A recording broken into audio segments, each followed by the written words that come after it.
Kung ang hanap po natin na pintura mga boss ay super tigas at tibay, yung tipong umaabot po mga boss ng 8 to 10 years o higit pa, swak po dito mga boss ang A+ Acme Lux. Ito po ay merong tile-like gloss at hardness na kasing kintab at tigas kagaya po ng tiles. Yan po ang A+ Acme Lux. Ito po ay ginagamit mga boss para po talaga sa pang-exterior walls ng ating mga bahay at ng mga high-rise building. Ginagamit din po ito mga boss para po sa mga footbridges, overpass, toll gates, mga commercial spaces, at ito po ay mayroon pong complete systems. Ibig sabihin po, mayroon na po siyang primer, may cast po siya ng pangmasilya, may pangkulay at top coat. Mayroon din pong reducer. Ito po ay garantisado na isa sa pinakamatibay na pintura dito po sa Pilipinas compared to traditional latex paint o kaya yung mga elastomeric paint. Ito po talaga mga boss ay napakatibay dahil ito po ay acrylic solvent based na pintura. Ito po ay recommended po talaga para po sa mga pang-exterior walls. Pwede rin po itong ipintura sa loob, kaya lang super tapang po ang amoy po niya. So dapat po well ventilated po talaga ang area para makasingaw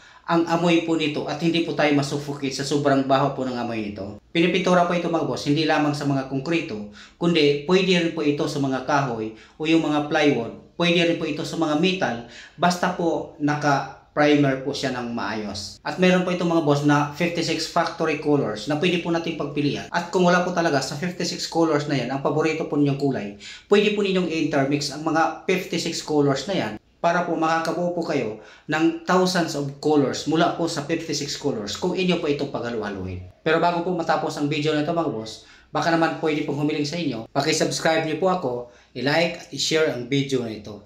Maraming salamat po!